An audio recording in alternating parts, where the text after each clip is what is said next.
Comment l'islam a commencé en moins de 10 minutes? Bien, commençons.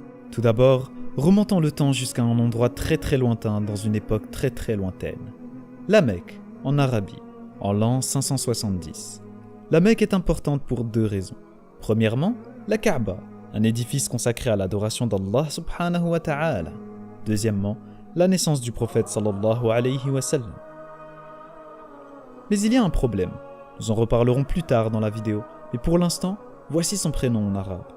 À l'époque, la Mecque était un endroit sans foi ni loi, où le seul moyen d'être en sécurité était d'avoir un clan, plein de riches frères qui s'occuperaient de quiconque se dresserait sur votre chemin. Ce lieu était donc dirigé par des familles faisant pratiquement tout ce qu'elles voulaient. Et la religion n'aidait pas.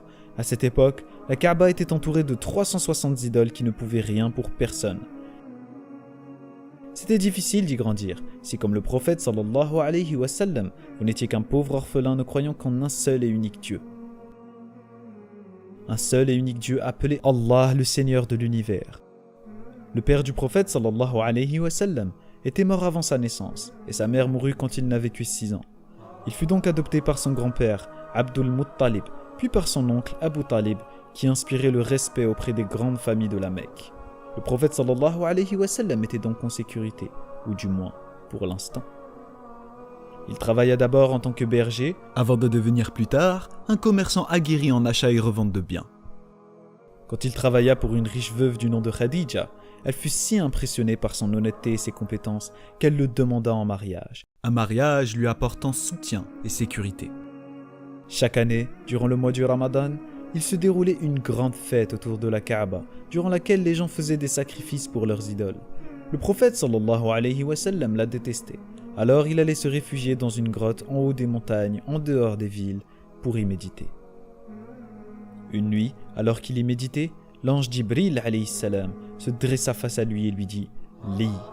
Mais le prophète sallallahu alayhi wa sallam ne savait pas lire. « Lis » répéta l'ange, mais il ne le pouvait pas. « Lis » répéta l'ange une troisième fois en le serrant si fort que le prophète sallallahu alayhi wa sallam finit par connaître les versets par cœur. Alors il récita le message. « Lis au nom de ton Seigneur qui a créé l'homme d'une adhérence. Lis ton Seigneur est le très noble, qui a enseigné par la plume, enseigné à l'homme ce qu'il ne savait pas. » C'était un message d'Allah subhanahu wa ta'ala.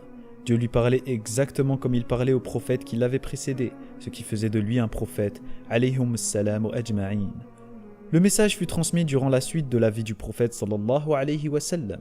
Dieu lui transmettait les versets et il les récitait. Ces paroles étaient écrites par ses compagnons et des années plus tard, elles furent entièrement rassemblées afin de devenir un livre, le Saint-Coran. Quoi qu'il en soit, ce fut des années plus tard, alors revenons à notre fameuse nuit. Le prophète sallallahu alayhi wa sallam commença d'abord par exhorter sa famille, ses amis, puis à tout le monde qu'il n'existe qu'un seul Dieu et que tout le monde doit être traité avec justice. Une fois, le message ne passa pas pour l'une des familles de la Mecque, qui aimait faire ce qu'elle voulait, car voyez-vous, Islam veut dire obéissance à Allah, et Muslim, celui qui obéit à Allah. Mais ces familles aimaient dicter leurs propres règles. Alors les musulmans traversèrent de durs moments à tel point que certains furent torturés ou même tués. Certains réussirent à s'échapper en Abyssinie, en Éthiopie, mais la plupart d'entre eux étaient prisonniers à la Mecque. Le prophète sallallahu alayhi wa sallam, lui, dut faire face à la mort de sa femme, et un peu plus tard, à celle de son oncle qui le protégeait. Ces événements fragilisèrent le prophète sallallahu alayhi wa sallam à la Mecque. Se sentant mal, il alla prier Allah à la Kaaba une nuit. Puis l'ange Gabriel l'emmena à l'aide d'Al-Buraq, une monture, jusqu'à Jérusalem avant de rencontrer tous les prophètes dans les différents cieux, puis jusqu'au paradis où Allah lui révéla de prier 5 fois par jour, ainsi que d'endurer et de patienter face au décret de son Seigneur. Ainsi, il retourna à la Mecque.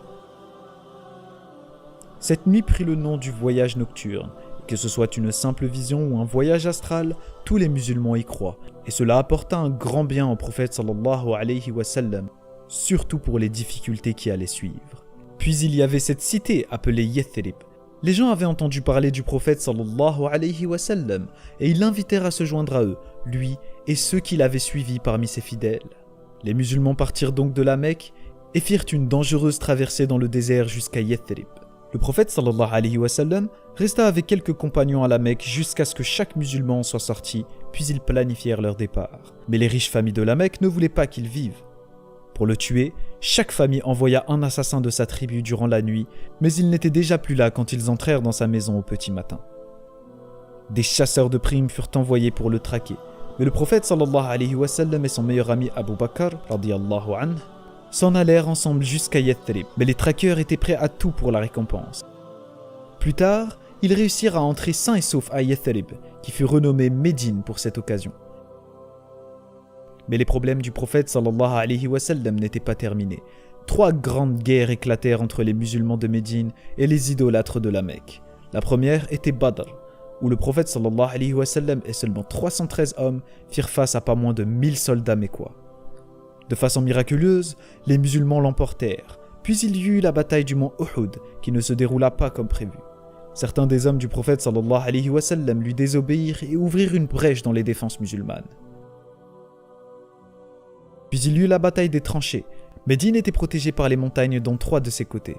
Donc, quand les Mécois attaquèrent de front, les musulmans y avaient construit une tranchée pour stopper leur avancée, et à cause des conditions de la bataille, les soldats idolâtres se résilièrent à abandonner le combat. Ce fut donc une nouvelle victoire pour les croyants. Cette victoire, embarrassante pour les idolâtres, apportèrent le respect des tribus pour l'islam et les musulmans. Un traité de paix fut donc signé à Hudaybiya. Mais cela ne dura pas longtemps avant que les Mécois ne le brisent. Pour le prophète sallallahu alayhi wa sallam, ils dépassèrent les limites. Alors il leva une armée de 10 000 hommes pour reprendre la Mecque une bonne fois pour toutes. Les grandes familles se rendirent compte de l'énorme erreur qu'ils venaient de commettre, et tout ce qu'ils pouvaient faire, c'était se rendre et espérer que les musulmans les achèvent rapidement. Mais le prophète sallallahu alayhi wa sallam décida de les épargner. Peut-être embrasseront-ils l'islam ? Il se rendit à la Mecque et fit 7 fois le tour de la Kaaba avant de détruire toutes les idoles qui l'entouraient, la nettoyant ainsi des traces de l'ignorance et du mal. Grâce à Allah, le prophète sallallahu alayhi wa sallam rétablit la religion du monothéisme pur. Pas d'image, pas de statue, pas d'amulette, mais une seule et unique divinité.